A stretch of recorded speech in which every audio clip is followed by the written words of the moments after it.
Hey everybody, I'm Erica Lukes, and this is Expanding Frontiers. You can go to expandingfrontiersresearch.org to check out our work and our latest blog, which I am going to bring Jack Brewer in here momentarily to talk about.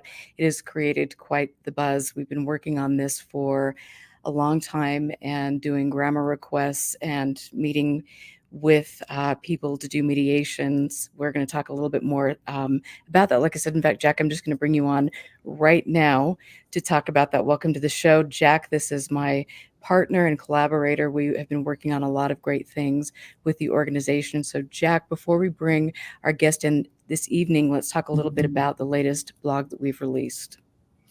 Sure. Erica got a tip from someone in the Uinta Basin a while back about some activity at the Uinta County Sheriff's Office, and we identified the information as reliable that a motorcycle had been recovered, an abandoned motorcycle, and then a few months after that, it seemed they had recovered a deceased individual's body. And we identified that as accurate or reliable information.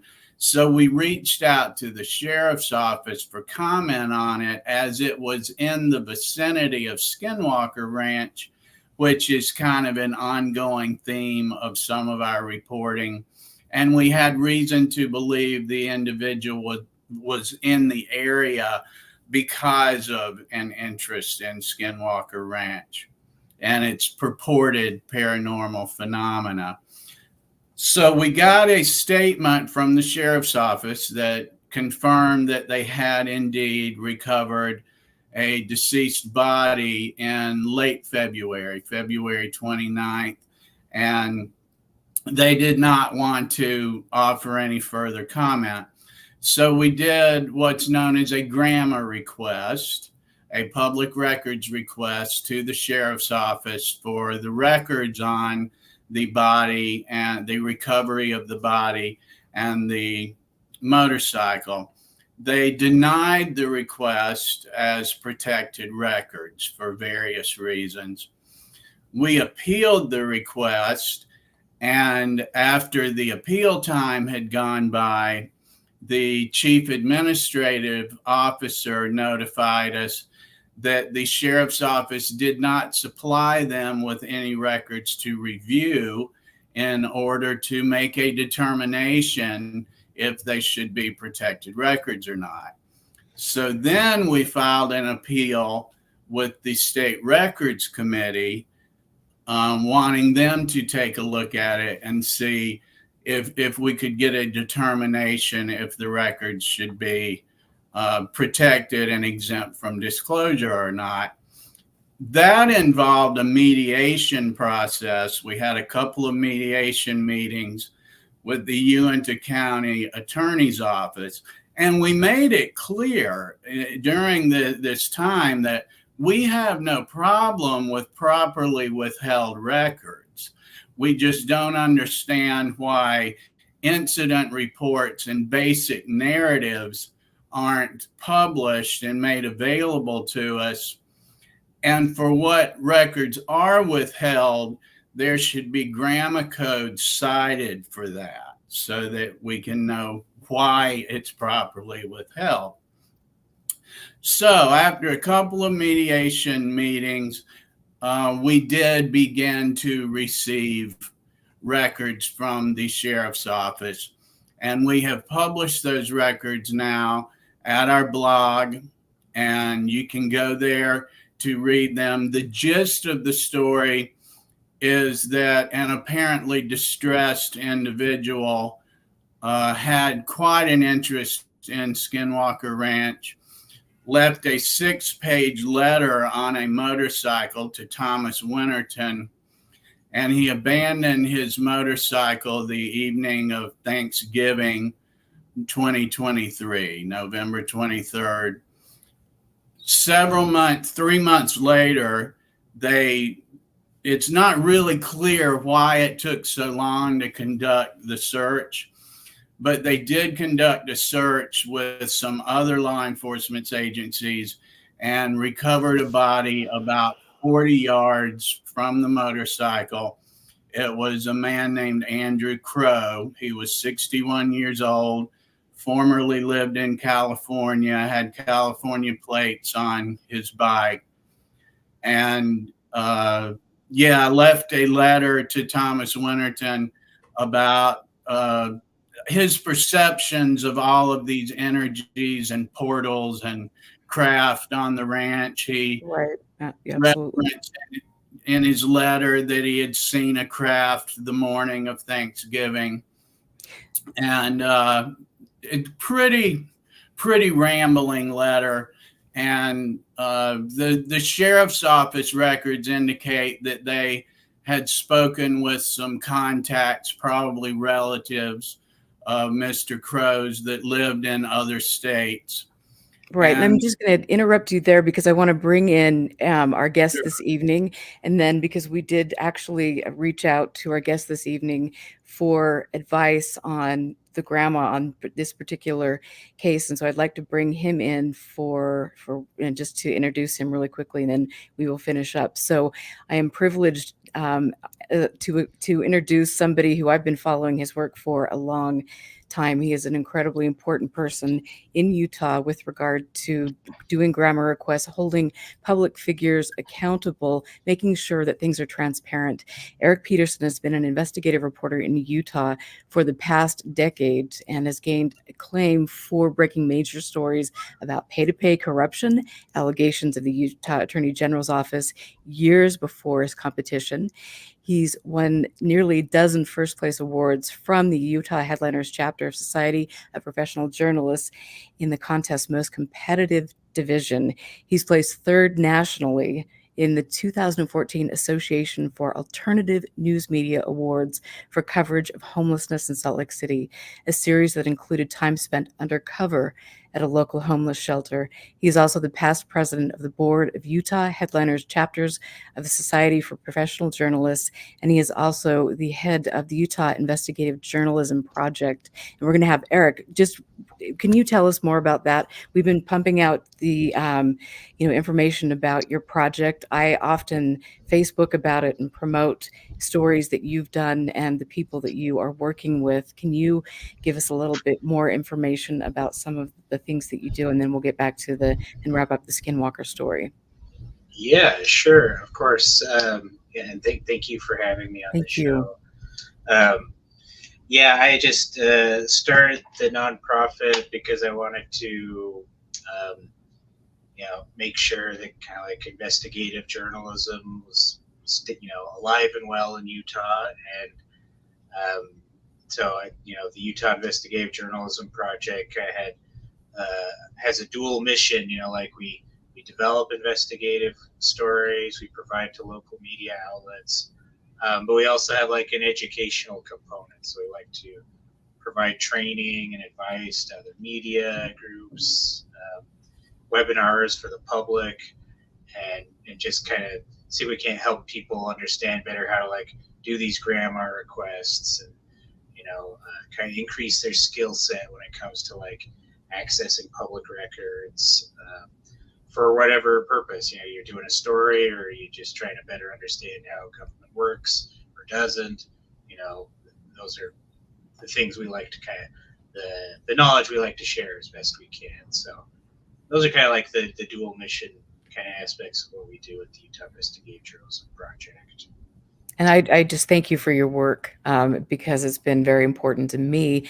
I know that local journalism, I mean, journalism as a whole, we just don't have great investigative journalists because for many reasons, which we're going to talk about later in the show. I mean, it seems to be kind of it's something that needs attention. We need people like you out there doing hard work. I don't even know how many countless hours you spend digging into specific pieces, but we appreciate what you do. And we did, like I was mentioning, we brought you in for consulting on the piece that we were just mentioning. And then Jack, if you could just finish up, with the regard to the story. Sure.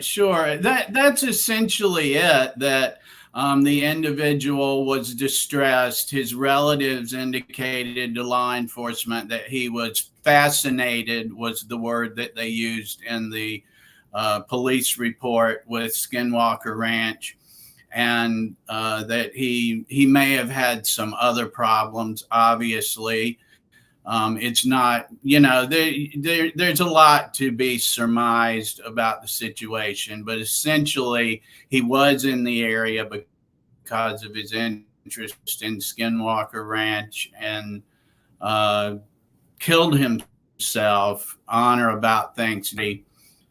And the body was recovered in February 29th. As Erica mentioned, we consulted with Eric on this very story, because what was new to me was when we appealed it for the chief administrative officer to essentially tell us that they withheld the records from her as well. And so that was something we went to Eric with. And I've dealt with other law enforcement agencies where if they say, it's an open investigation or there's privacy or this or that, it can be kind of hard to get records. But in studying case law, I found cases Eric himself was involved in that he had gotten the records released. So he generously gave us a consultation and said, yeah, I mean, you can ask them to explain what's protected about it. What are they citing? And please explain to us, Eric, how a person might go through that process of when the chief administrative officer even says the law enforcement agency wouldn't even show us the records.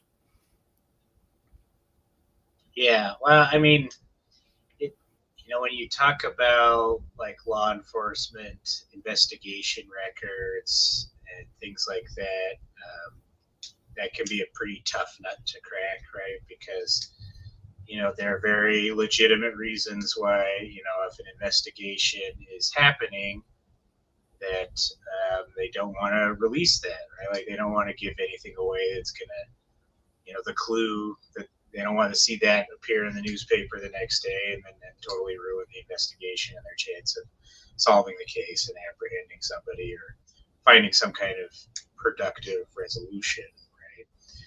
So that's why like investigating things that are still open, still ongoing, can be pretty tricky. But as I seem to recall, we kind of talked about the fact that that like if you are kind of interested in something, it's still ongoing. Generally, you can get these kind of initial contact reports, right? Which is a very early level documentation of what's happened with some kind of crime. You should be able to get some narrative out of that. It's not going to be like the whole case file, but generally speaking, initial contact reports are considered public, and you should be able to request those. And those documents are usually going to involve kind of the officer first responding to some kind of scene and giving their assessment of like, this is what I saw, and they might talk about talking with some people. You get some detail there, even if something is ongoing. So that's a useful thing to kind of remember when you're kind of looking into something that involves, a crime or something, an investigation. Sure. And so you're obviously there in Utah, the Utah Investigative Journalism Project. Did you go to school to be a journalist, get degrees? How did you get involved in it other than just a healthy curiosity and then progress to the journalism project? Yeah. I don't know. I think maybe the healthy curiosity part was probably the most important part.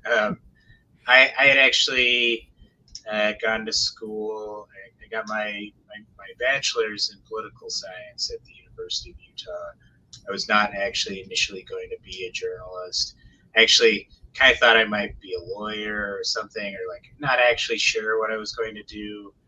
Um, and then, I actually took an internship at the Salt Lake City Weekly, and that might have been like 2007, maybe, sometime in there. And um, and just kind of like fell in love with the work then. Like I had this feeling like when I was in college that like I was kind of sensing that I might become really bored with a career if I ended up kind of just focusing on one thing all the time.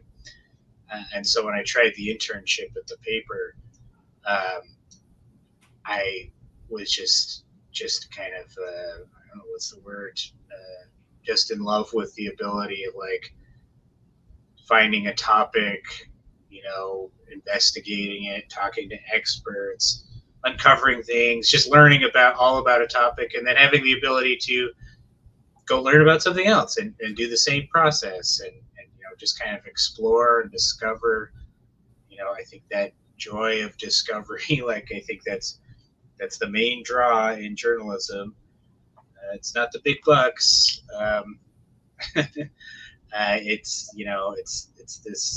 this satisfying that curiosity. So that's how like I got started into journalism, the internship, and then working at the Salt Lake City Weekly from there till at the end of 2015. So about 8 years or so at the Salt Lake City Weekly, and with the Salt Lake City Weekly.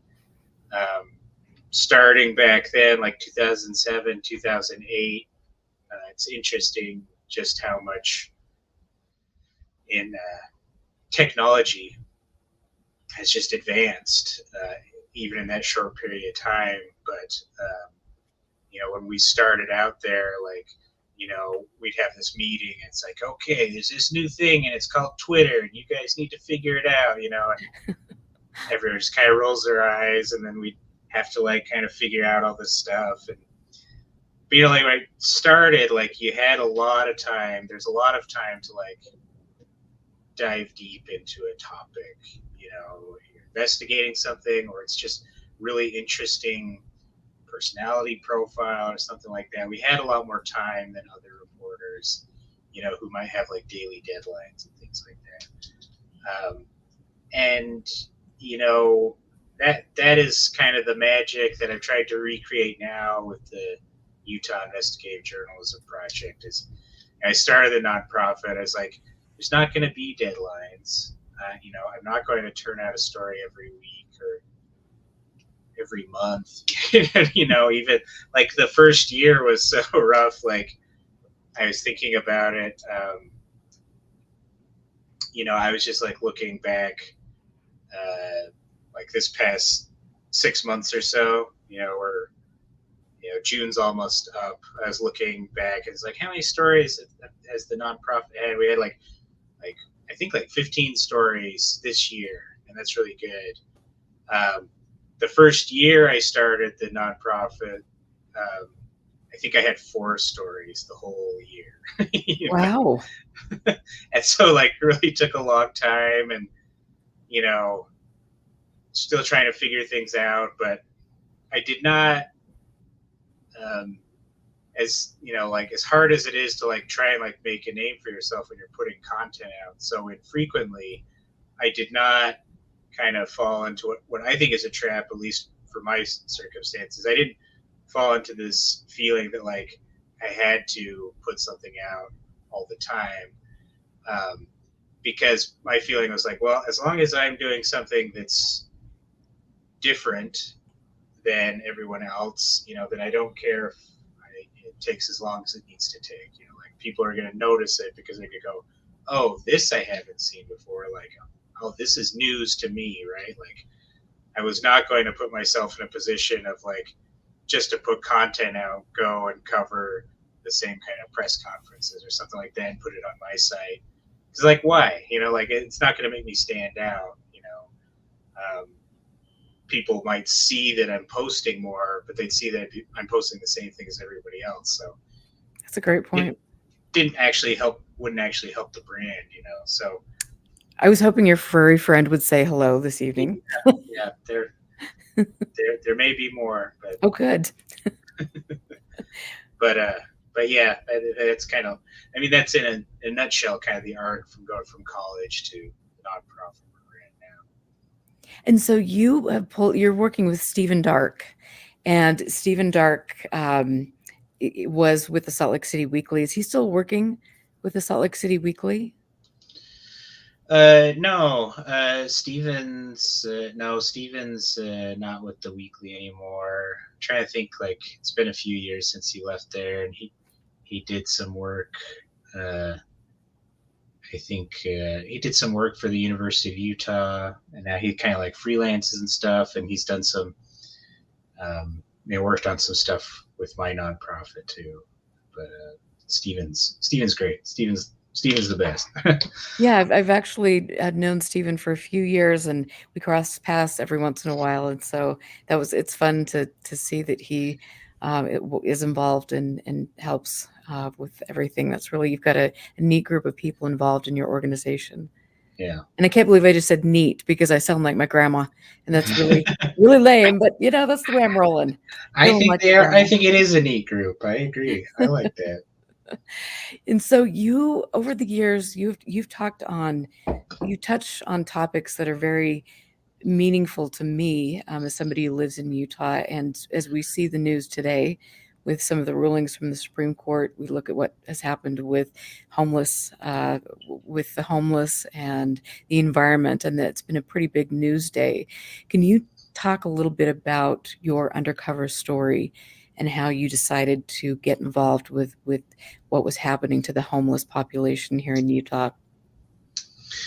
Oh, so you're referencing the one from back when I was at the City Weekly. Yes, yes, yes. Yeah. Okay. Yeah.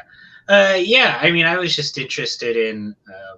I think, if I recall, I think that was.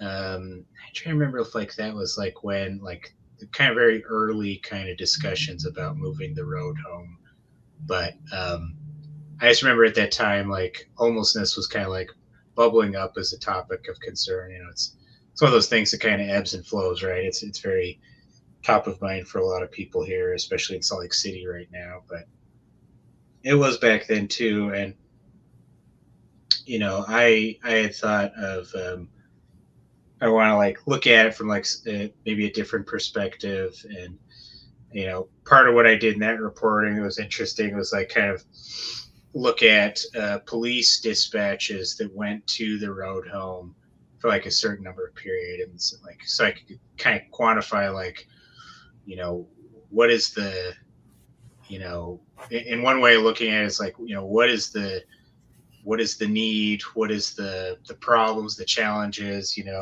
and also like what is the expenditure of public resources going into like responding to this little area, where so many different issues are popping up. And so I had like this kind of typical, like I thought it was like a good kind of data approach to it.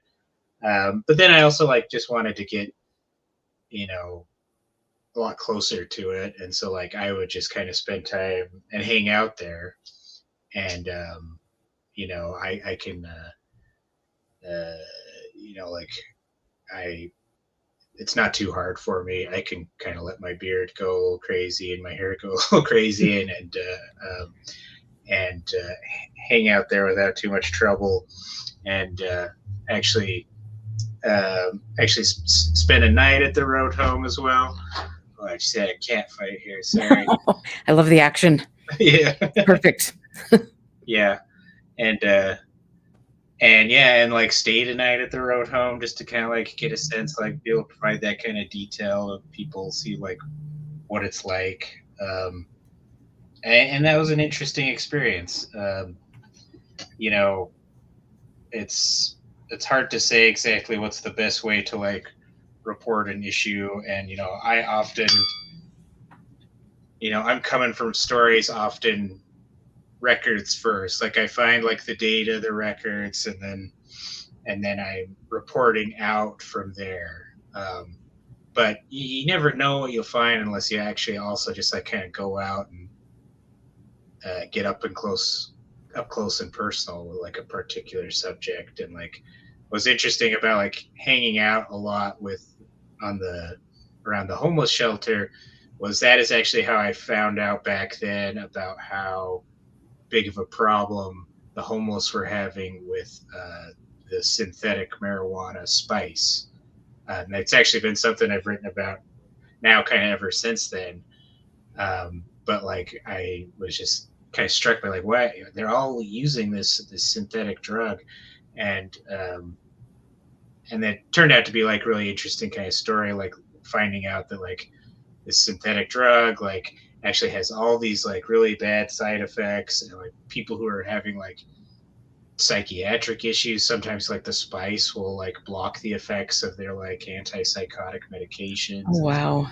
really terrible for the homeless, but it was also one of those things where it was as a designer drug it was almost impossible for police to like police it because like back then at least I haven't followed on it as closely as possible. This this is going back like 10 years, but like back then it was a synthetic designer drug, so a legislature would meet, outlaw it, and then they could tweak one chemical little string in the structure, and now it's a new drug, and this new drug is not illegal, and then they can sell it again, and they put it out in like head shops and things like that. Yeah, just give it a different name or something. Yeah. So that was like, I didn't really find out that story until like I was just out there. Like that's not a story I would have found necessarily from my grandma, of course. Anyways, I digress on that whole thing. Like I'm not even sure where we started at. But No, that was that's helpful. fascinating. Thank you for talking about that, because it is interesting how you can find a story doing grandma, or you can go out there and spend a night and uncover things when you're out working and being and meeting people in different locations. And that must have been exciting and difficult. I mean, it's a very difficult topic. A lot of the topics that you deal with are difficult and topics to broach. How do you process things like that?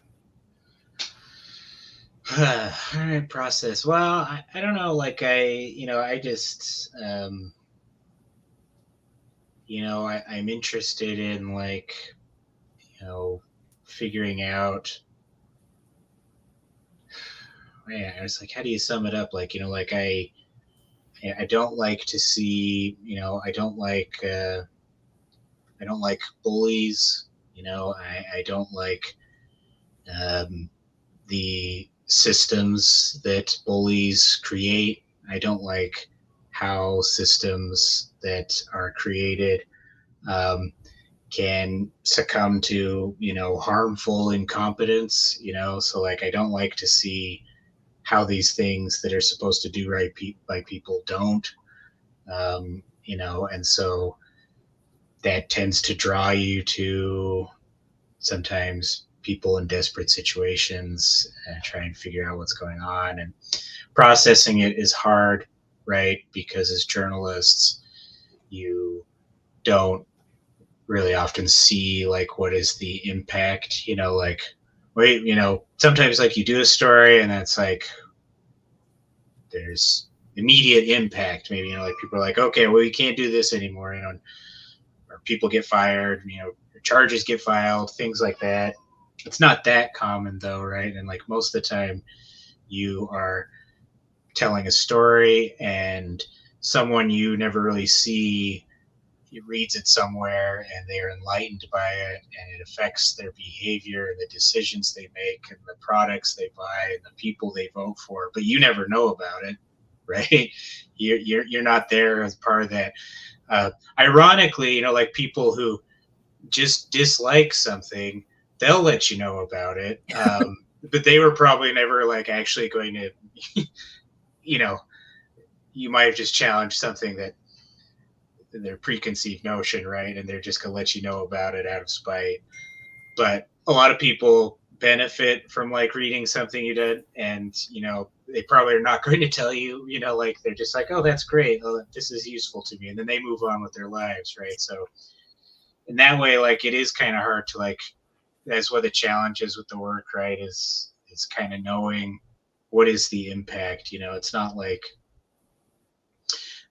building a house, right? Or like I spend all this time and lay these bricks and this foundation, and it's all done. And be like, yeah, I built that. Like we put this stuff out there, and it's hard to see the returns sometimes. So it is hard to process these things.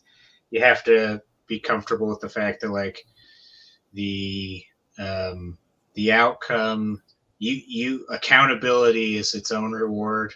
Like even if nobody goes to jail or nobody gets fired or nobody resigns from office or whatever, like the the struggle is the justice. The accountability is the impact, and the accountability is just saying, I know this, and now everyone else who reads this knows this, and that's what it is. And that is so important. I know for me personally, on my journey through the domestic violence situation, and just gathering information, doing grammar requests, doing FOIAs with the military and things like that. It's been, even if I don't necessarily publish all of this information, I have it, and that gives me power and knowledge. And so I think that's been a really neat thing to look to understand how to really utilize grandma and FOIA. and and I understand, I see the work that you do, and know, for me, reading your stories about domestic violence and the homeless. I mean, all of these things in the environment, and the work that you do, like, for me, that has meaning. I know that there are many other people in Utah that share the same feeling, but is about your work and what you're doing. But as you mentioned, it's not like you're getting that immediate gratification, which can be probably challenging at times. But at the end of the day, it's like you're doing this because that the reward is making your community and your environment a better place by holding people accountable in the public eye, which is a very cool thing. Yeah. Yeah, well said. So have you had, with different stories that you've been involved with, what types of stories have elicited the biggest pushback from the powers that be? Hmm. You know, back in, let's see, what was it? 2000. Oh, I can't remember exactly if this like 2010, something like. I was at the City Weekly, and at the Salt Lake City Weekly, um, I I wrote a lot of good coverage on the old Attorney General Mark Shurtleff, and he had all sorts of conflicts of interest with companies that donate to his campaign, and then these companies, they're getting in trouble with consumer protections. Like we had this whole cottage industry in the state. I'm not even sure like what the state of the industry is now, but especially back then, this telemarketing industry, where these guys in Utah, they sell these services all across the country, where they sell people on like coaching, like you'll set up we'll teach you how to set up a website, and you'll become a millionaire in e-commerce, and they really just like kind of like max people's credit cards out, and give them some generic advice, and they're it was an industry with a lot of problems. Some not so bad, most were bad, some were really bad, and a lot of them were all donating to the Attorney General, which presents this conflict because it's his office that would actually be prosecuting these guys for violating consumer protection laws. And so I did a lot of stories there, uncovered a lot of really interesting stuff, but I kind of found something totally different when I was heading down one particular kind of avenue. one kind of inquiry into the Attorney General's office. So this probably would have been 2010, I think about it. It's like, I think it was 2009 that Mark Shurtleff, he was thinking about running against Bob Bennett for the Senate seat. And so he had a campaign. I mean, he wasn't just thinking about it. He had a campaign. And the Bob Bennett campaign paid thousands and thousands of dollars to file all these grandma requests for documents from the Attorney General's office, because they were looking for some dirt on Shurtleff. And excuse me just a second, I got a cough. Yeah. Sorry, we're kind of getting over something. Anyways, so they pay like thousands of dollars, and then at one point, Shurtleff drops out of the race, and the Bennett campaign it paid for boxes and boxes of records. I think they had spent like $8,000 on their request, right? And under grandma, like an agency gets to charge a reasonable fee to gather records, and this thing was so vast, that they ended up charging $8,000 to go through all these different records. And so I ended up making a request to see all those records. And the good thing is, like, this is a tip, like if you know somebody has already requested records and paid for them, they should be free for you, right? So I was able to make a request, and I didn't even want copies. I just said, I just want to inspect these records, right? Like, they have records ready to go too. Like, you should be able to also inspect them for free. And so what happened was, I went over to like a state office building where the records were kept. It was kind of like a little closet, and they had like 8 boxes of records. Might have been more, I can't remember. And I brought a little portable scanner, and I would go and take a record out, and if it looked interesting, I just scanned me a copy. And I did that for like 3 days. And I was looking for, it's like, I wonder if there's anything about conflict of interest, are there donors trying to buy influence, that sort of stuff. And instead, I stumbled on these records that they accidentally put in there they weren't supposed to. And it was talking about the Attorney General's investigating a doctor who, based on their investigation, was alleged to be so bad at his job that patients were dying, when he was operating on them. And it was really interesting. I was like, whoa, okay. And I got those documents and then developed that story out, and found people who had bad experiences with this doctor. Did a big story on how it's hard to regulate doctors because they're actually they're a really powerful kind of group themselves, and so you usually only see a doctor who loses their license if they get busted doing drugs or something blatantly illegal. But in this guy's case, it was like he was just bad at his job. And the Attorney General's office basically ended up kind of giving him just a slap on the wrist. But in doing that story, the doctor was threatening to sue us, and the Attorney General were trying to allege that somehow I had stolen these records. Somehow. Oh, wow. They were actually threatening. Yeah, they were actually threatening prior restraint. They were going to try and stop us, essentially filing a legal order to stop the publication of the story, which is just insane. state censorship, essentially, because the attorney generals, they were getting threatened with a lawsuit from the doctor as well. So that was a really gnarly story. It went really well, and there's a lot of pushback from everywhere. I bet. But it was worth it. It was a good story. I mean, did you ever have you felt when you've covered different stories and you're digging into things, especially with regard to, I mean, people's finances, and I mean, in Utah, there's a lot of really interesting things going on here, and it's very easy for people to cover things up. Have you ever been physically threatened?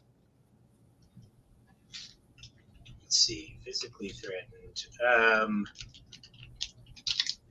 There have been just like a couple times. I think I was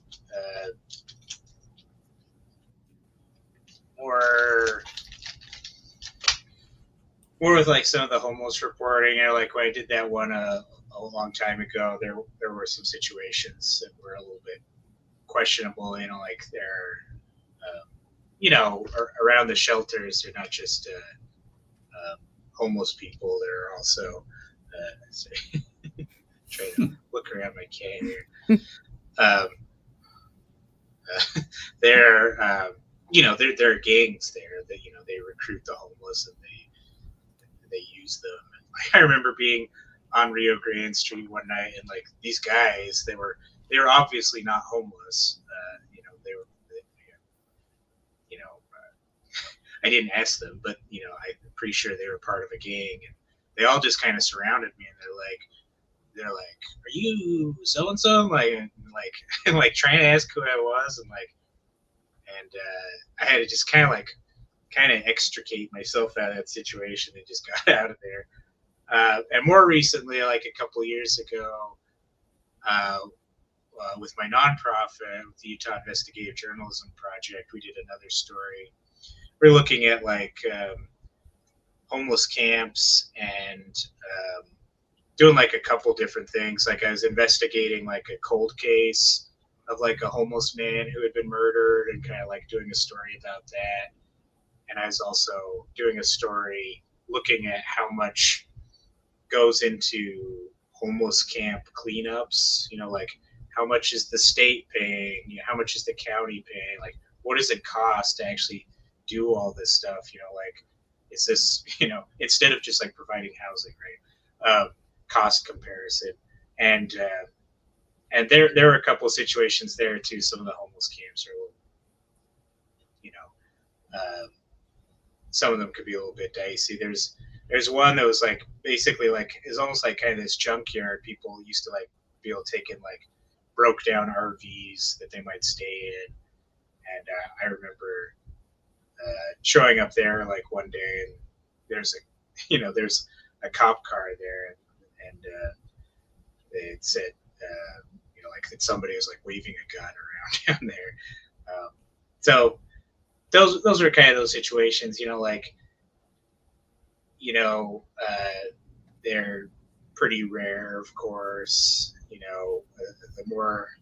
more common threat you get, right, is that you're just going to get sued to oblivion, and that's the more common and dangerous threat, that might bankrupt you potentially, and those things are stressful. They really take a toll on you as well. And so if when you are when somebody is threatening to sue you, like what are some of the reasons that they have for suing you or trying to? Well, I mean, like ostensibly, yeah. Well, I mean, the thing about like lawsuits is not that like there's really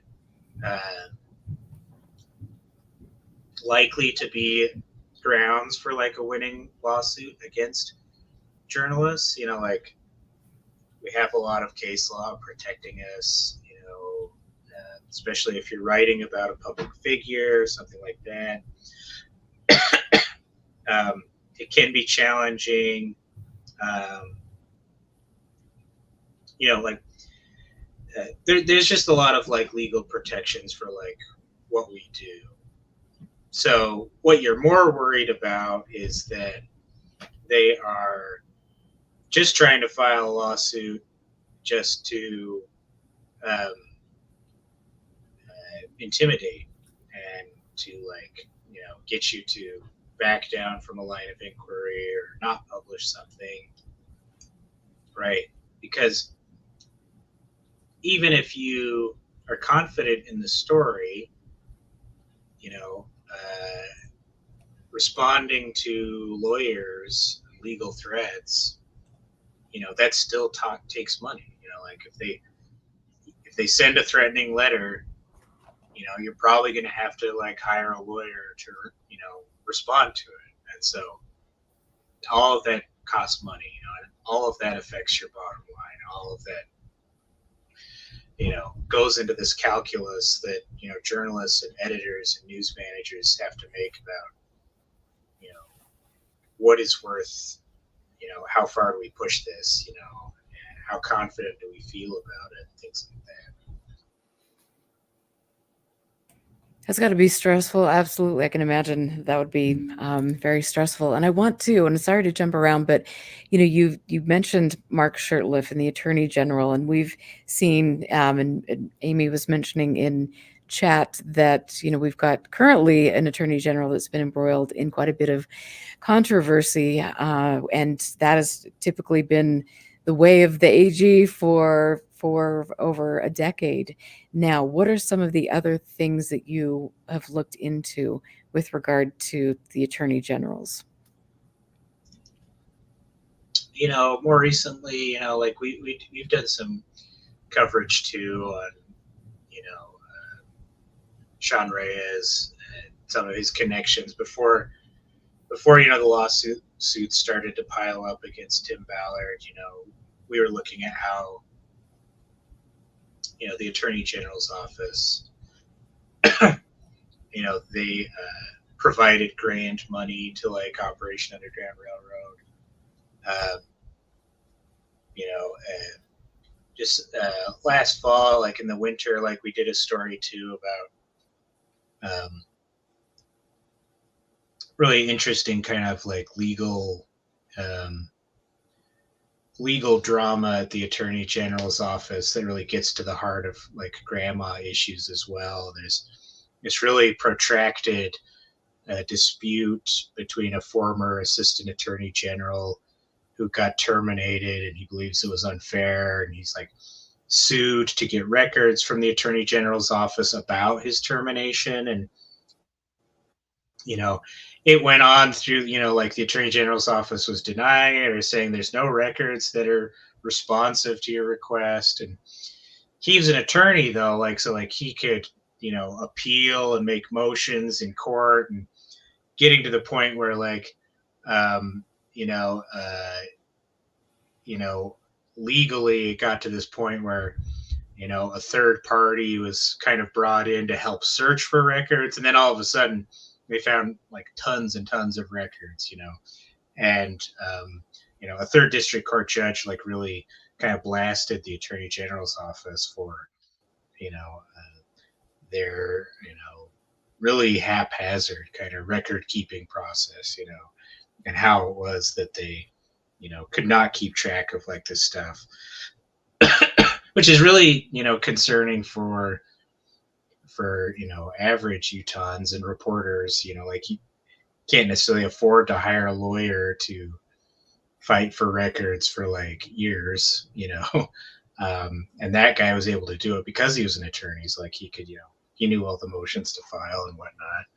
So that's some of the stuff we kind of like looked at in the past with the current Attorney General. We did like an interesting story with the Deseret News. I just want to say this is like a couple of years ago now.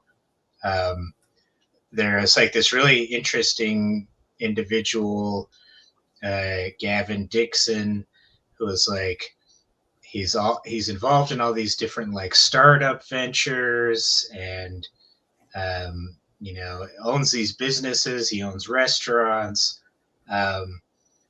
he's investing money in like different like tech companies, and there's like pictures of him like at an event with Sean Reyes, kind of like a panel discussion. They went to like this giant like go-kart park in Utah County, palling around. And It's its whole own story, but please continue. yeah, yeah. And then Gavin Dixon, it turns out like his name is popping up. He's not a defendant, but he has these connections to a company that was called BitClub, a crypto company that's being indicted by the federal government for fraud. And it appears that like he had kind of like taken BitClub money and invested it in all these like Utah companies. And so he had like, he's got these social media posts. He's hanging out with Sean Reyes and things like that. And Sean Reyes would not come within a mile of responding to any questions about how he knows this guy, like, are they friends? What is your connection? How do you know this guy? Not like nowhere near it, like to the point of like me, like going to his office and hanging out in the lobby, nothing, like, he would not answer any question about it. That's something I'm still looking into right now, but yeah, it's something about our Attorney General's office. Yeah. I'd just like to really encourage our viewers and listeners to go to the Utah Investigative Journalism Project website. The articles that Eric is alluding to here are very interesting. Erica and I have read them and used them as some springboards for some of our work and helping piece some things together and look at certain circumstances. And it's really quality work. And Eric did cover how an audit of the Attorney General's office found that it doubted that many records could be identified and published, released, even if the office wanted to. It was really likely it wouldn't work. And I'd just like to touch on for a second, Eric. We've mentioned conflicts of interest tonight.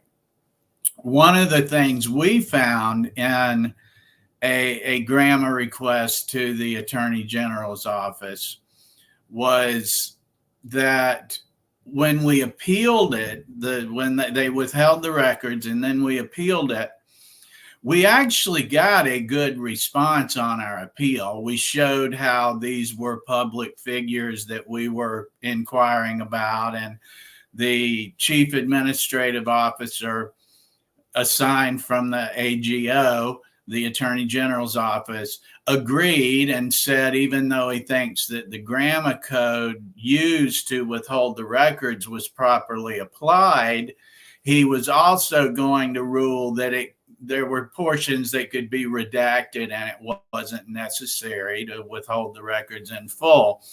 But one of the things that was kind of interesting about that, when we got the records and we're looking at them, we were like, check this out. The chief administrative officer, the counsel for the Attorney General's office, essentially, was in the original email chain that we were trying to get released. So he was the guy making the decision, was in the original records from a couple years ago and in this email chain. So and when you think about it, it's like, well, of course they are, because it's not that big an office. Pretty much anybody that's involved in one thing is going to know about everything else going on. And it kind of brings up some interesting circumstances. Another thing you touched on earlier was what we like to call quality over quantity. And when we get into these requests, it's something that we're thinking, wow, this will be pretty good, and we'll publish it and we'll do a little summary and we'll move on to something else.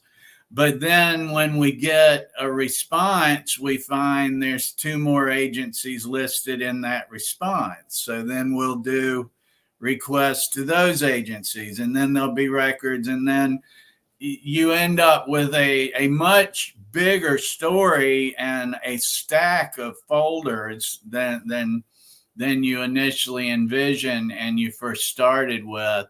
And I see that in a lot of your work as well. And I don't personally consider myself a journalist because it is more of an interest and a recreational thing.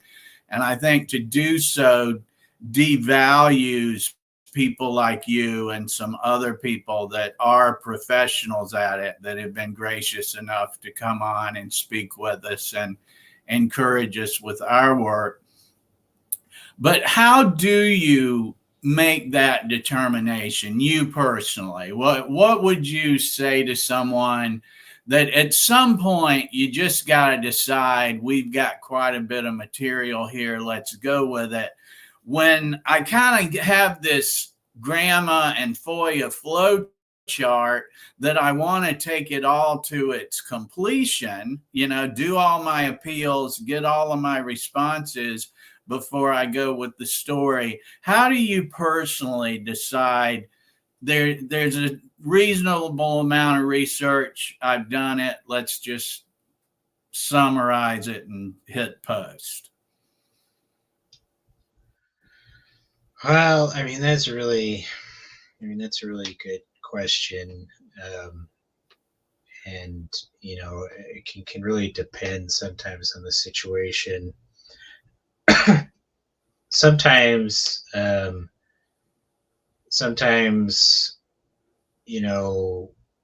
story is pretty straightforward.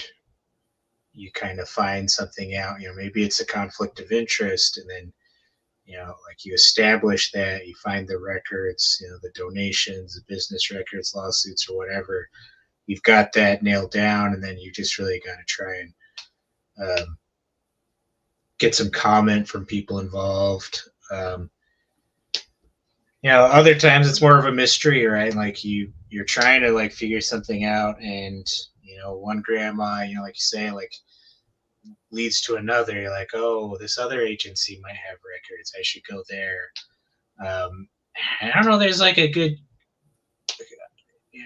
answer. It really depends on the situation, but I think in general, what's probably a better way to think about something, especially like if you get onto something that's large and just keep spreading, is to figure out how you can probably break that story up so it's more digestible for the readers or whatever your audience is, right? Sometimes you're going to be better served if, like, instead of it's like you can serve something up in a series that's a lot more bite-sized, like instead of cooking this giant meal with all this stuff you found that nobody's going to finish, keep bringing them back with some appetizers, and like keep leading them on until they're like, oh, there's more to this, oh, there's more to this. That can be really challenging, like especially you get onto a big topic and there's so many different threads. You're like, well, this has to stay in, this has to stay in, like none of this can come out. But really, like if you find a way to like kind of serialize those kinds of big things, it's usually going to be much better. And that way too, like you can get stuff out, you can keep also investigating at the same time. And like something might not draw on too long. Plus, so you like start to kind of roll out a series of stories that might generate their own leads, right? That will lead to other stories. Yeah. Something I've found as well is I've done enough reading of released records, be they police reports, law enforcement reports, FBI records, things like that, that I've developed an appreciation for there's an art in itself to how to read this stuff and to know what all the little letters and numbers mean and all of the codes and from even from one agency to another. And something I found is it's kind of habit to skip over something when I don't know what it means. And I can even like not consciously do it, but just assign it as unimportant. And because I want to go on to the next paragraph and see if there's something really big that goes, ooh, wow, here it is. And there's been times that I'd had files for months, maybe over a year, when it occurred to me that couple of pages that you don't know why it's in this file, you really should do some searching on the names in it and see why would they put this man's background report in this file that I had skipped over because I knew what all the other stuff was and was really digging into it. And yeah, and it finally occurred to me, maybe what I don't know what it is what I should give a lot of attention, at least until I'm certain it doesn't matter. I would think in your work, and I've taken some of your courses, your workshops, online workshops. Do you get into sometimes how to read these different reports and files and I would think there's even technique for like see one of the challenges I had initially too was you're excited, so you're just going to glance through initially.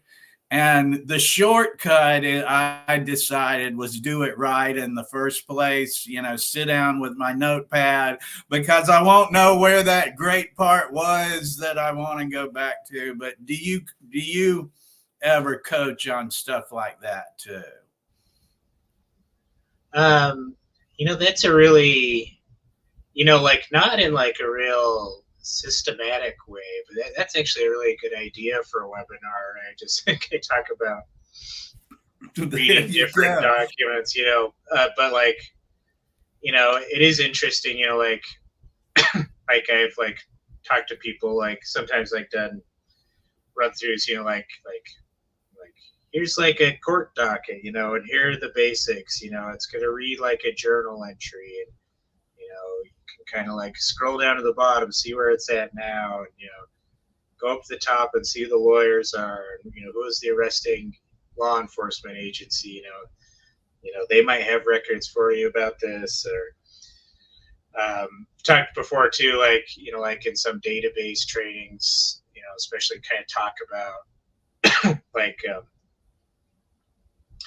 documents for public companies, right? Like public filings are always really interesting. Right. Like I think they're like interesting that like every reporter should be looking at them. I think sometimes people think like it's like something you only look at if you're like Wall Street Journal or something, right? Like you're writing on the markets, but it's like, no, if they're public companies, especially like in Utah, and you look at their filings, you're going to find crazy stories just by knowing where to look.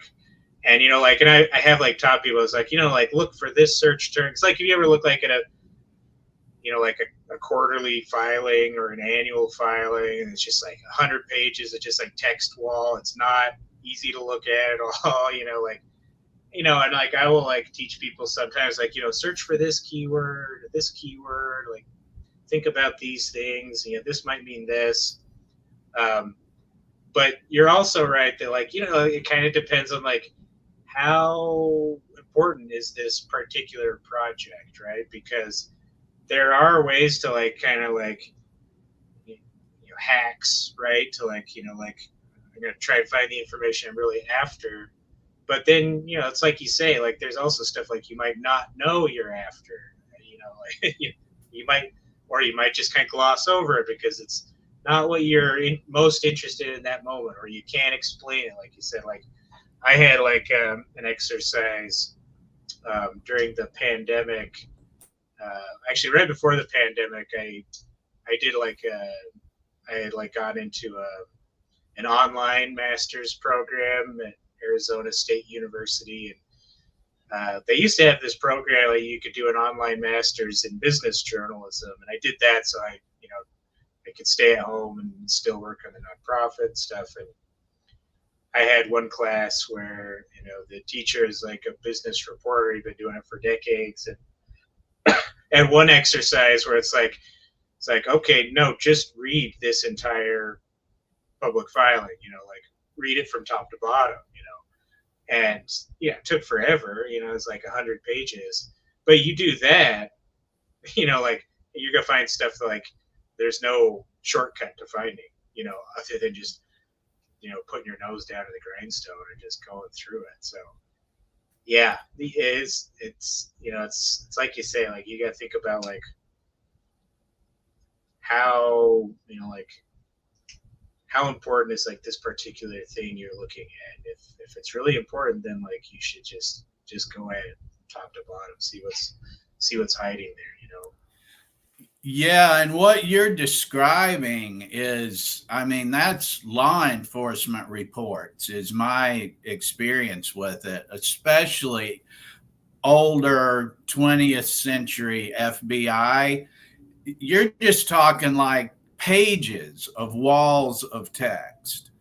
And they're not written like magazine articles that have big bright font to let you know here's the important part.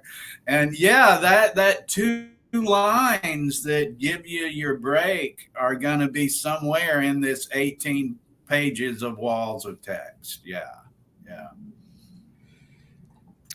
And I've got to ask you really quickly, Eric, because Amy is asking questions in chat and she always comes up with wonderful questions, but she wants to know, do you reach out to current mainstream journalists as well to train them and raise their standards? And with the workshops that you do, there are mainstream journalists that are attending your seminars. Oh yeah, for sure. Yeah, I mean, like, like I've, when I first started the nonprofit, like my training model is mostly like direct to a newsroom. So like, I've done training with a lot of different newsrooms, and consultations, with even reporters and editors of large newsrooms, down to, from like statewide outlets down to community journals, everything in between. But now I'm more like, I've done like so many of those little trainings. I still do some every now and then, but now it's more like kind of webinars where, I'll say, this is the topic, everyone's free to attend, and I'll have a lot of people who are just like, you might be on my email list, and they're interested in what I do, and then there'll also be like a handful of journalists, they just want to like jump in too, so it's for everybody. And I will say that I've enjoyed attending your webinars, and I've learned a lot just from my own personal skills, and I appreciate that. And for me, it's really fun to go to different places that you recommend and do the digging, and then doing the records request with Jack. We've had a blast doing it, even though it is a bit tedious, as you mentioned, looking at the walls of text. But when you do find those little kernels of things to look into, it's like an adrenaline rush, I guess. So apparently there's some bit of adrenaline problem that I've got here, adrenaline junkie, but it's great.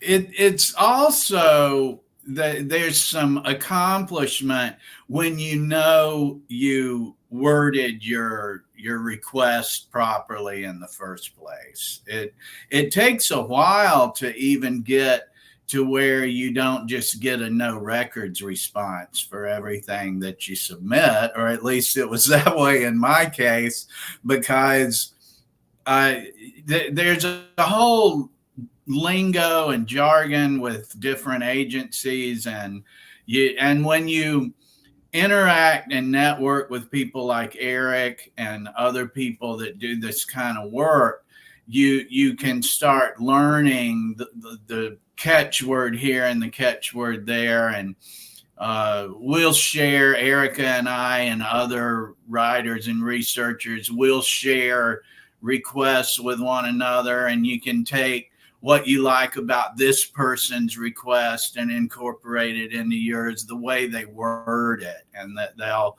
request for, please make sure and give us a response that cites what statute for any withholdings, or and so when you actually get some records, yeah, there can be a lot of feelings of accomplishment to just know that you explained it properly and got something that is what you were looking for. And I want to echo Erica's remarks again, that we have enjoyed and benefited from Eric Peterson's seminars and online webinars, and it always helps to brush up on material you already feel familiar with, as well as to pick up some new techniques and things, because we'll tend to want to do what we know and what we're good at. And after Erica took one of your webinars about getting court records and things like that, it opened up a whole nother area for us, where I'm pretty much a FOIA guy or a grandma guy, straight to the agency. And yeah, we got a lot more material. Just, let's stop averting from it, and let's just find where to look for these court records and get them. I mean, they're public records, Yeah, you've created two monsters, or you've enabled two monsters. Now we're totally. I'm loving it. This is so much fun for me. It's very empowering, and I just have to tell you, Eric, a little bit of a story. And I'm sure you remember, maybe about 10, 12 years ago, there was a story that made the headlines about school kids that had their lunch taken away from them, and that was that made actually international news. And that was I was involved with that case. My daughter was one of the children that you went to that had their lunch taken away from them. And I began to talk with the lunch lady, Miss Shirley, in that case, and was finding out that there were discrepancies in not only what happened that day in the lunchroom, that had been happening in different elementary schools, but there was also a need to hide what was going on with finances. And so that was my first dip in the pond with regard to grammar requests. And so I worked with somebody on the school board at the time and started doing grammar requests. And I went down to the school board and just poured through things and requested communications between different board members, school board members, different people in the community and things. And that was a very eye-opening, empowering, and a kind of a sad story at the end, because Miss Shirley was, at the end of the day, framed by the powers that be that were hiding what was going on with finances and the nutrition program. And they eventually, she won a little bit of a settlement, but was asked to sign an NDA. And then within a year, she passed away of a stroke. And so that was really an interesting time for me as just a mother, as a citizen, wanting to learn what was going on, and knowing in that there was something really wrong, and then finding that ability, having help with records requests, and knowing that that was the one way that could really ensure that there was a level of transparency and accountability. So that's very empowering. And my work with Jack is empowering. And then to take, the webinars from you and to learn again, to boost that. I mean, this is something that we all have the ability to do as regular citizens. And we don't do that. And so often, because we aren't taking the time to look into things, and it's not an easy thing to do. It takes time. It takes time away from our family. You learn things that you don't necessarily want to know about the way the world works, or the things that are going on in our government. But we have to do that and empower ourselves to make our communities stronger.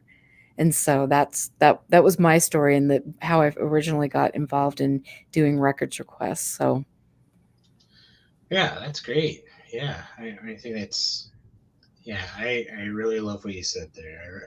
Really like, you know, I like when people kind of like, you kind of make that connection and you realize like how empowering it is and how it is something, it takes work, but it is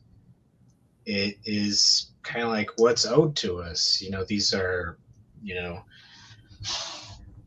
we, you know, the public, it's public records, right? Like the government is not, should not be this thing that is just like outside of us. It's like we're funding it. We're electing leaders that are making decisions about how it works. Um, like if you are like new to thinking about grandma, you got to think like, well, this is not an imposition on my part necessarily, right? It's kind of like a receipt for my tax dollars. Like even if you're not requesting a grandma to know like how your tax dollars are spent, the point is like grandma and getting records about how government works is your validation of like what we're all buying into, right? Long as you're doing it the right way, right? Like it's, I like that you say that there's work to be done into it, and it is empowering. But it is also something that like you have to be, you want to be effective with it. You want to be strategic about it, and you don't want to actually make things worse.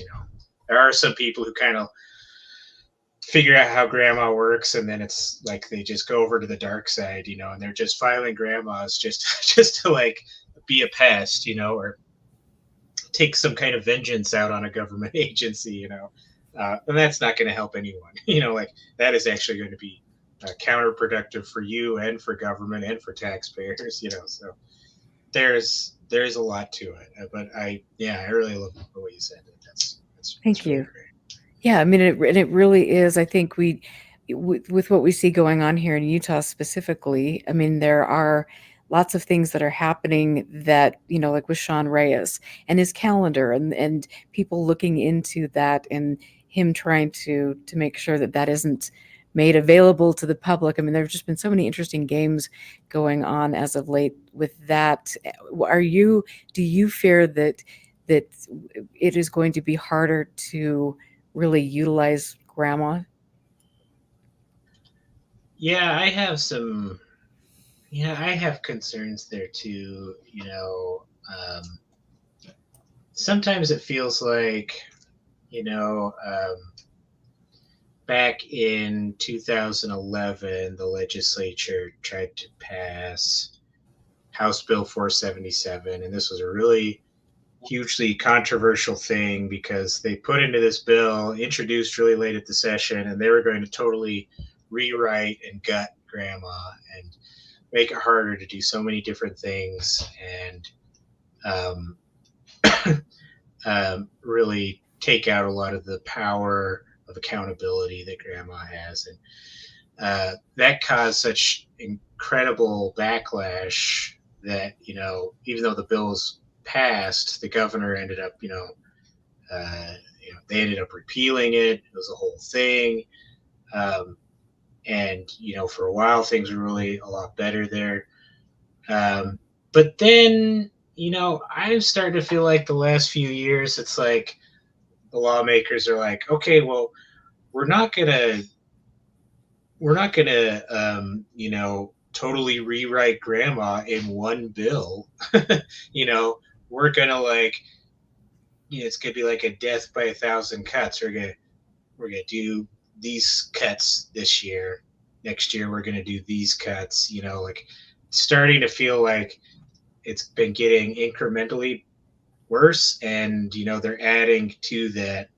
You know, um, and it's also like so like we had this past session, for example, the calendars issue, right? Like all of a sudden, you know public calendars, politicians don't want you to know who they're meeting with. And um, you know probably like the not the year before that, but the one prior, Then like lawmakers were limiting where the press could be in the legislature, and they take these steps and they're kind of like staggered. They're not all at once, Mhm. but they're cumulatively having this effect where they are trying to keep, closing that open door. They're not trying to slam it shut all at once like they did, in 2011. Now it's just a little bit, little bit, little bit. So it is something like we have to really pay attention to. Exactly. Yeah. And it is very interesting how sneaky those things can be. I've been following that, and I know I'm glad that you are as well. I know Jack is too. So thank you for addressing that. I want to talk a little bit about, because there's so many things I would love to talk to you about, but particularly an article that you did about Utah businesses entangled in alleged $722 million crypto fraud scheme.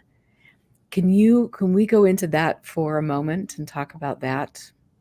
Oh, I was actually when we touched on a little bit when we were talking about, The Bit Club.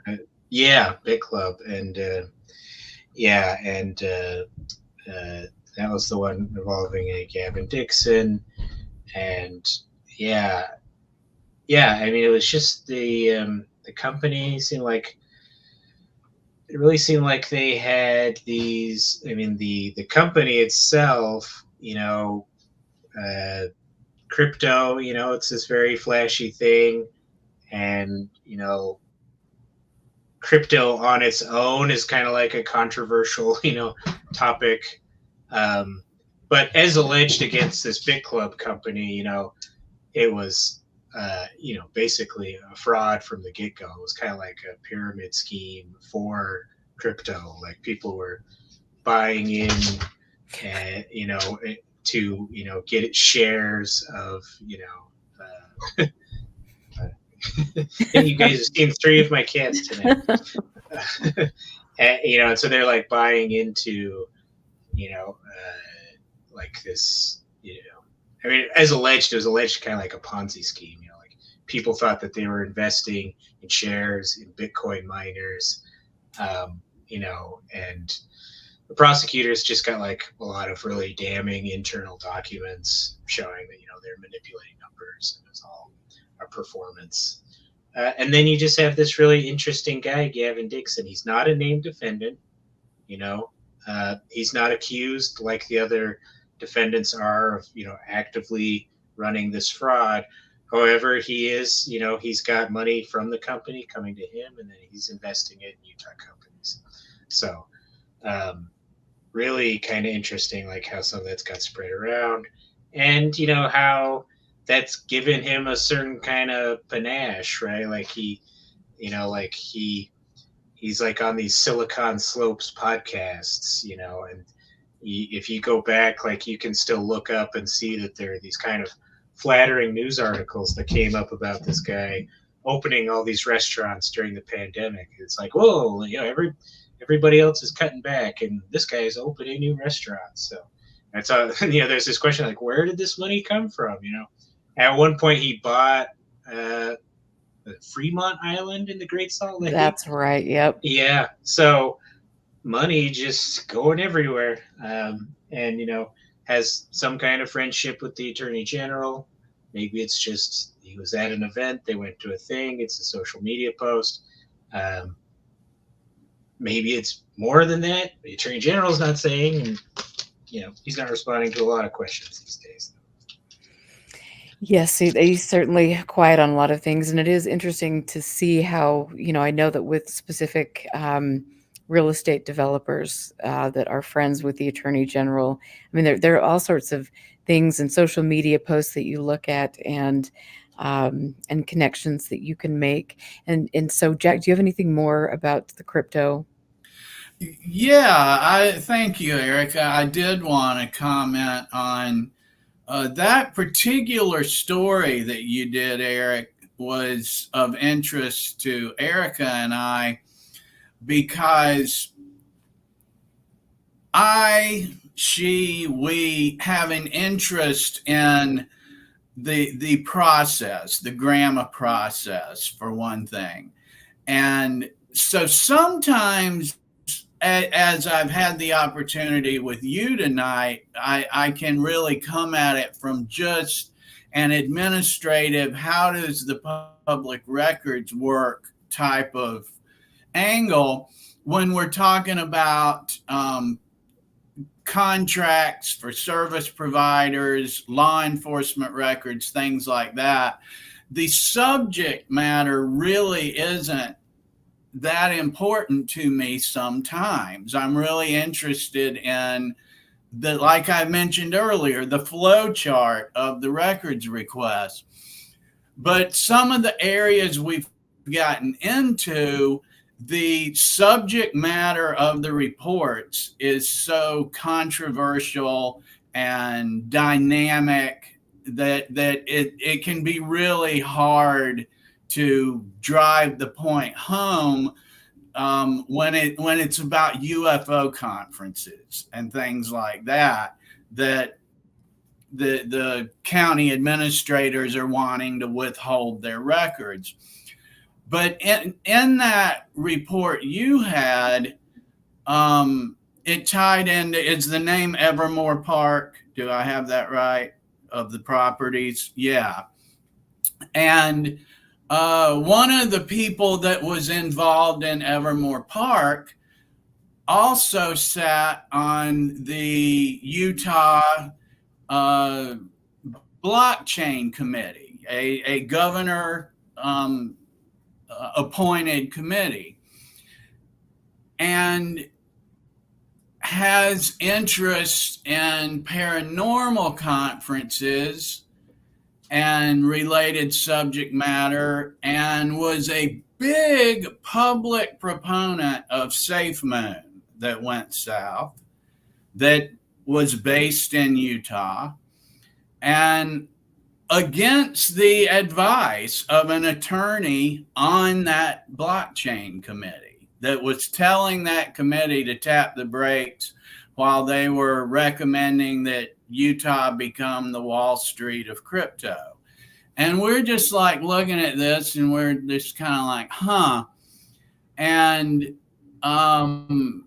then that also ties into, Erica goes up to one of these conferences a year or two ago just to kind of see what are they saying? What's the feel here? Boots on the ground, take a look, check it out. And these UFO people get up on stage and throw some sensationalism around for 5 or 10 minutes and then pitch cryptocurrency. And so we did some work on that. How does SafeMoon tie into the paranormal world? And what are these guys doing that openly say, I am a representative of, one of them, for instance, was Bitcoin, and makes a pitch to what could arguably be called a somewhat credulous, perhaps, audience about their belief systems and their willingness to take people at their word, that is giving out financial advice and recommendations. And it very much tied into Evermore Park. And just a big question mark over my head about how does all that work? Well, it's Utah. Utah is quite the special place. And I love Utah. I'm from Utah, but you just see this kind of grift going on repeatedly. And so, Eric, why do you think that we're here in Utah, the powers that be want to make this such a safe haven for cryptocurrency? That's I haven't looked as much at kind of crypto in Utah, been that one story, but it is fascinating, isn't it? And it's it's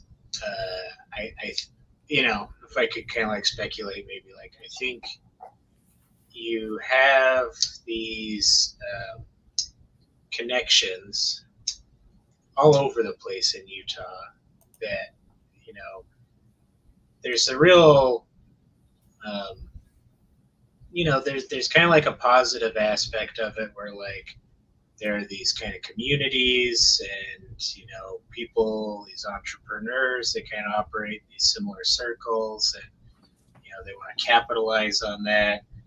And, they, they're trying to like come up with innovative things, very business friendly state, and then there's kind of like the negative aspect of it, right? Which is like why we have such a reputation for fraud, right? Which is, um, we have this affinity fraud problem, right?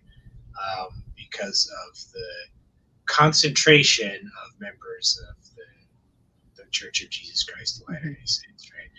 And let's be careful, put that caveat and say it's not, it's not that it's the church, it's that there's so many people of the same church, right? Right. And that's the thing with affinity fraud, right? It's like Utah, or there's just so many Mormons all connected here, and we have this special bond. It allows a bad actor to kind of infect this network like a virus, and because they have that special bond, they can kind of play off that to build trust. And now they're working these same networks, but they're doing it in kind of a more nefarious way, and they might be trading on that religious affiliation to get investors to fund things. And so you have this kind of laboratory of innovations and frauds all happening together. And so on the fraud and the negative side, the way all those funding things happen, it's I think it's probably just very similar to the way it has been with the telemarketing companies. Well, less so the telemarketing, more multi-level marketing. Excuse me, more like multi-level marketing, right? Direct sales, and that trend is just kind of always kind of like looking for like a new model to like make money, right? And so it's it's multi-level marketing companies selling supplements, and then it's door to door, pest sales, solar sales now. That's a really big thing, right?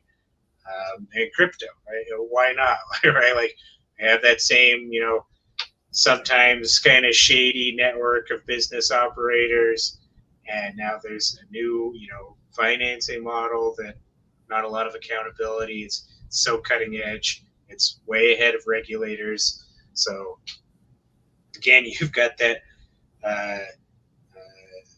dual-edged sword there, right? Like all sorts of potential for innovation and all sorts of potential for fraud. Right.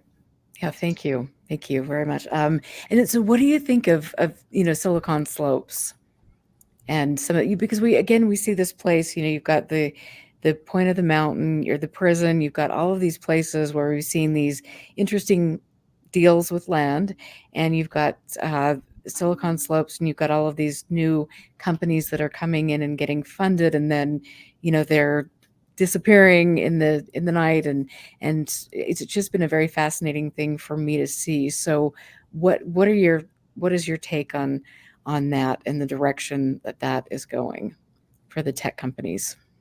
Oh, well, yeah, I mean, I don't know. It's difficult. It's just very difficult to pin down. I guess maybe I don't know. Like you can really answer the question well. I think like it's kind of similar to what I say before. Like there's a lot of potential there, and that potential's got a good side and a bad side to it. It is interesting to see, especially how the state can get involved in these things. Like you brought up kind of like the point, like they're trying to develop this thing to like really give more juice to kind of Silicon Slopes, kind of tech kind of community. the state really loves to kind of like fund these things and find ways to make more public-private partnerships.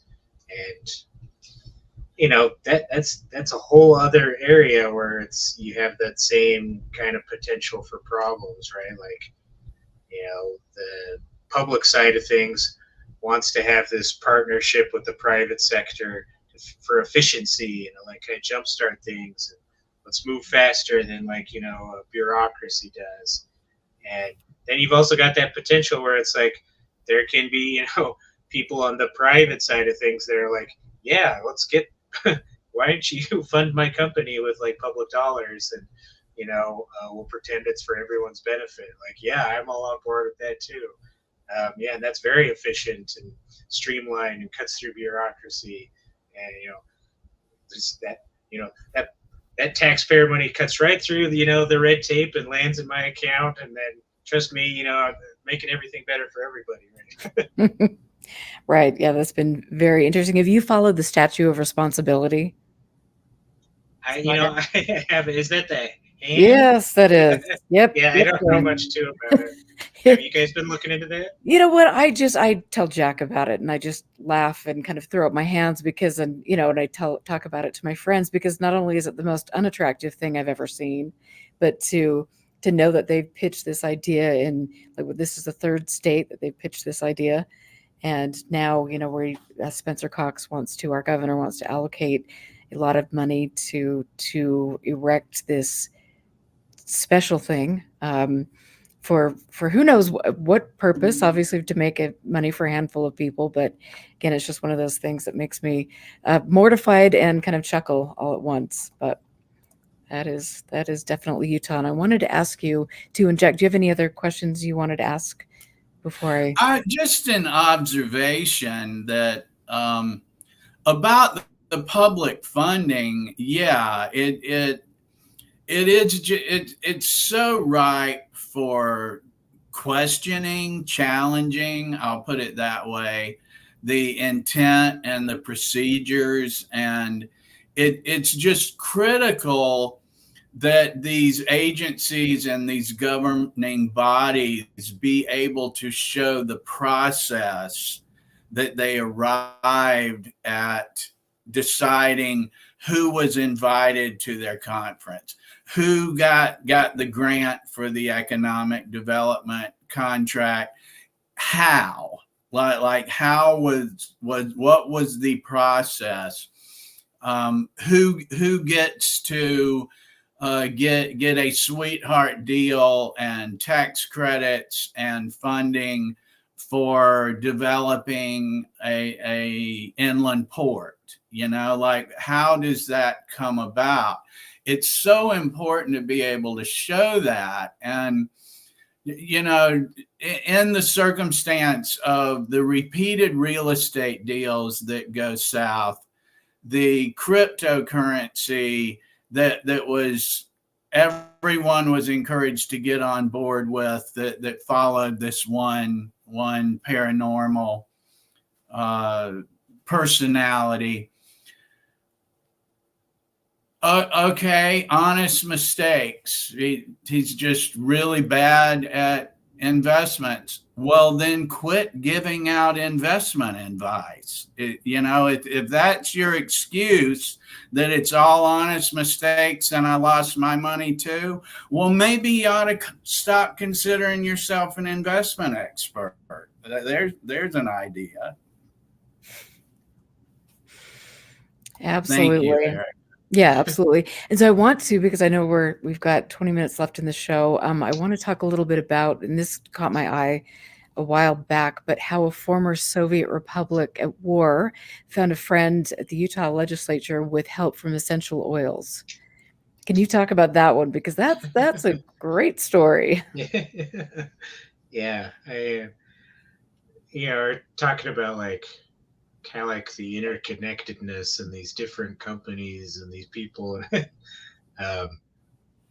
Sometimes it feels like all of Utah is a small town. I don't know. It just feels like everybody's involved in everything. Somehow. But yeah, I had gotten a tip and somebody had said, hey, it's really weird that the state of Utah, like these leaders, doing these photo ops for these delegations from Azerbaijan, and are commending them for being these great multicultural democracies in not the it's not the Middle East. It's quite the kind of East Asia kind of area there. I'm getting the terminology wrong. Um, when the country has its problems, they jail journalists. It's very much kind of like a one party rule kind of thing, and and looking at that, it's like, yeah, that is interesting. And they start following up with that and with some grandma requests and being like, well, who is like bringing these Azerbaijani delegates, into Utah, helping them set up meetings with, um, leadership, the Speaker of the House and the Senate President. They're meeting with leadership of the church, the Mormon Church, on their visits, and lo and behold, it's this foundation. It's a part of like DoTerra. The DoTerra founders have set up to do all this kind of global philanthropic work, Mhm. and so it's really just kind of amazing. And that was actually a really interesting story because like I kind of made connection with this guy. I think it was the year prior.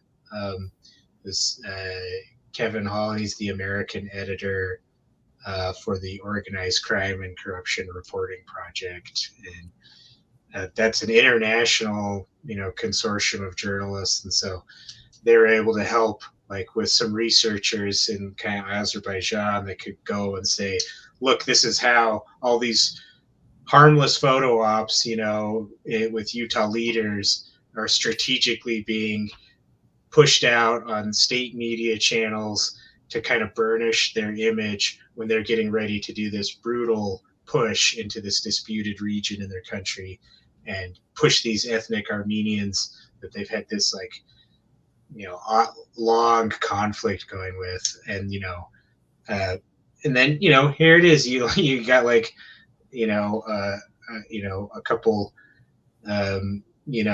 state lawmakers chumming it up and being in photo ops, and that's kind of being used to polish a war on the other side of the world.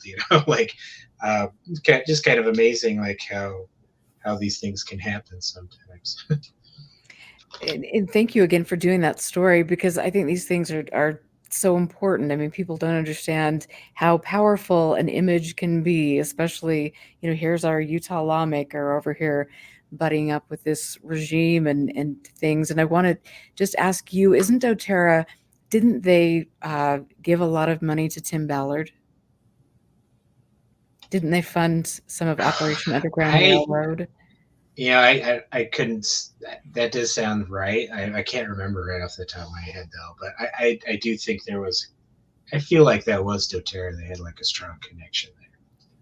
Yeah. So again, here you've got these tight little connections, and then the Attorney General and Tim Ballard and all of these, things that are making the news now. With that, it's amazing. But Jack, anything you want to add to that? I again just really encourage our listeners and viewers to go to the Utah Investigative Journalism Project, take a look around, look at this stuff he's done. You can find a 2024 almanac that will have yours truly in it, because he recognized the work that Erica and I and Expanding Frontiers Research had done about grammar requests. And there's a lot more in the journal as well. There's a lot of good information, tips, practical stuff. His stories are practical.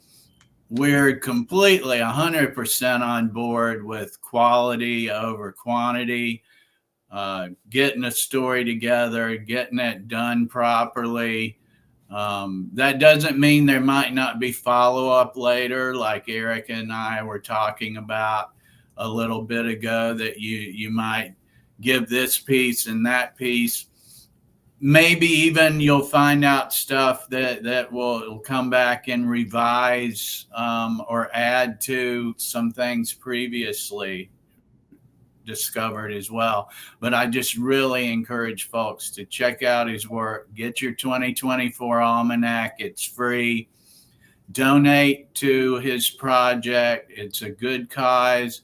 Attend his webinars if you're interested in it. It's good stuff. Erica and I'm sure I can say that for her as well, have benefited from interacting with and taking advantage of the resources that Eric offers. It's wonderful, and yes, thank you so much, and thanks for everything that you do, Eric. I want to talk about one more story that you've done, which really kind of raised my hackles a little bit. But the story was involving police departments in Salt Lake County spending $20 million on civil rights complaints in the past decade. Can you address that story for a moment? Yeah, it was an interesting project. I kind of collaborated with some people with Axios about, and you're really just like going through and looking at the claims paid out by police departments in Salt Lake County, like how much they're paying to settle a complaint against an officer and things like that. And it was really interesting to see like that, that large of an amount, and kind of like talk to experts about like, how does this, these systems are set up, like you might say that there could be like, insurance will pay for these claims. So like, it's hard to, like sometimes there's kind of like a disconnect sometimes between like how certain bad behavior potentially, gets actually what the consequences are for it, like, and a lot of this stuff, like it's not always, plain as day, like sometimes the big cases, like they make the news and stuff like that. We also talk with people, like who, had minor situations, they were dealt with roughly, their handcuffs were way too tight, like getting like nerve damage, in their hands and things like that. And talking about like how difficult it is for them to like kind of get recompense, and kind of fight that system. Yeah, it was an interesting project as well. I really like that one. Yeah, I mean, I just look at everything that you've done, and recently, talk a little bit about the Division of Wildlife Resources. Yeah, Division of Wildlife Resources. Oh, let's see, did you get blocked out by another one? Polly, come here. Let's see if we get Polly. Oh, there we go. Okay. Yeah, the Division of Wildlife Resources has been like an interesting topic. I'm not sure why it's happened, but like I've kind of like gotten a steady stream of tips of things going on there.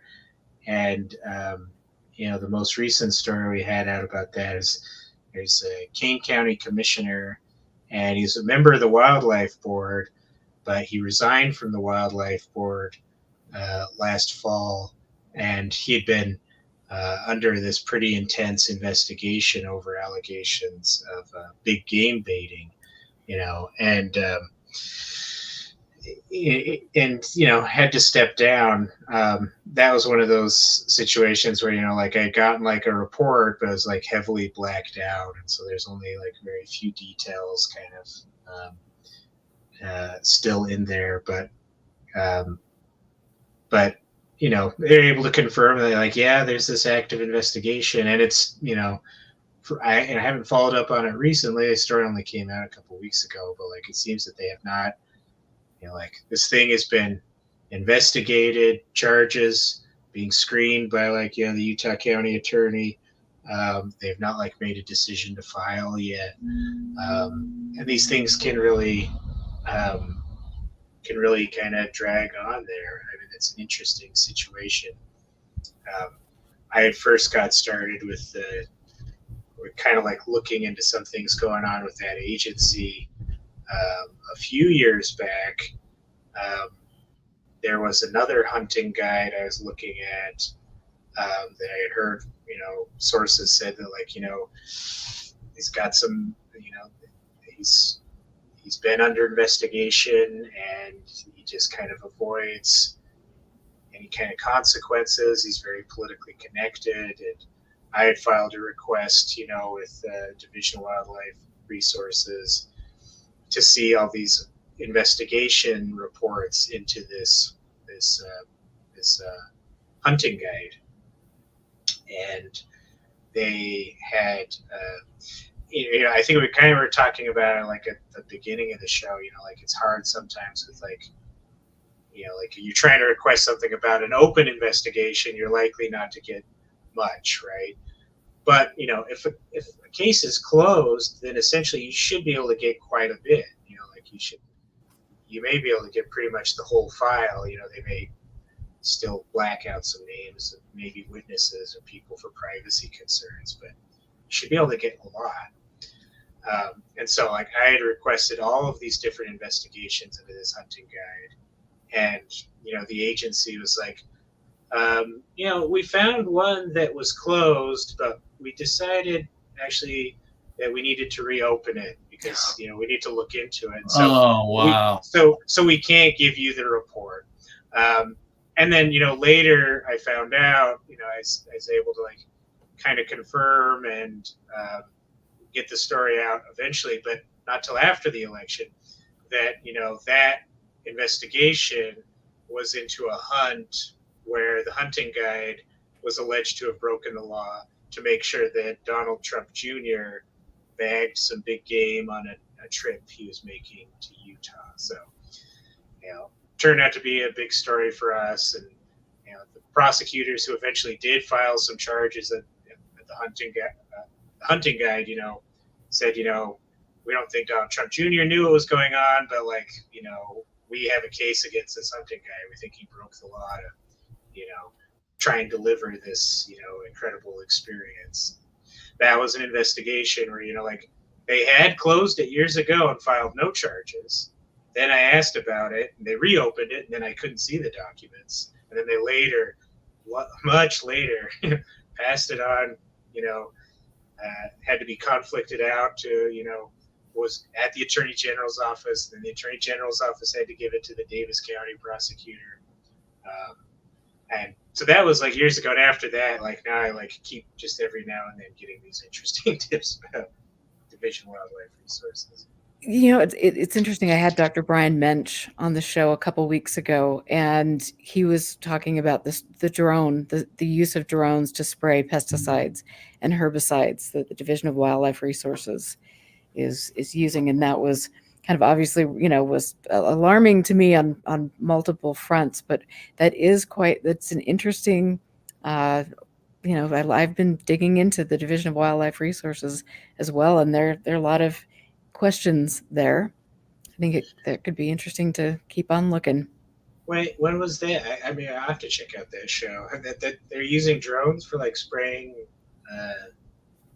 Yes, they're spraying herbicides up Mill Creek, and basically it sounds like all over quite a few different places up Harley's Canyon. There have been different animals, wild animals that have been dying. Whether that's related or not, I don't know. I know that I've had friends in the Mill Creek area who have found several dead wild animals, and that made the news maybe about a month ago as well. Yeah, So, if you just use your favorite search engine for Mill Creek drone roundup, you'll get several outlets carried it. We've submitted some requests about related circumstances now, and yeah, it's interesting. I'll just put it that way. Yeah. and Dr. Mensch at the end of the show was talking about, he lives in Mill Creek, and he and both of his kids, he and his wife have had cancer. His children have had cancer. The people on the same block to him, parents have had cancer, and their kids have had brain cancer. And so there are all these clusters. And so, that leads me to kind of going on a mission as to, okay, what have they been doing not only recently, but what has been going on? Has that, is the spraying using drones, which doesn't sound like the best idea to, disperse toxic chemicals, but he had mentioned that potentially had gotten into the watershed. And so there's interesting and alarming things going on. That was a very good show, and something that you would probably find quite fascinating as well. Yeah, the process plays into it again. That you have so many of the reps from the chemical companies involved in lobbying for the writing of the legislation, that a lot of stuff is legal that is documented to be harmful, and so it's not even breaking laws to do it. Yeah. So anyway, I thank you, Eric, for being here. I mean, I could talk to you for. I would love to have you back on more shows because you've done such. Yeah, there's at least a handful of topics we didn't even get to that I was wanting to talk with him about. But Well, I'm sorry, Jack. You've just got to tell me to zip it. Oh, I get long-winded. I'm the long-winded one. Don't kid yourself. I'm being selfish. I'm sorry. So that's just. So Eric, you'll have to come back, and I won't be on the show, I promise. And then Jackson. My point is that there's a lot of good stuff to cover with Eric. Yeah, absolutely. Thank you so much. So what are you working on now, or do you have to keep that on the down low?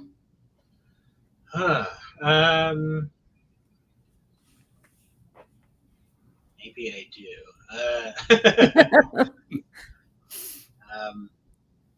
Let's see.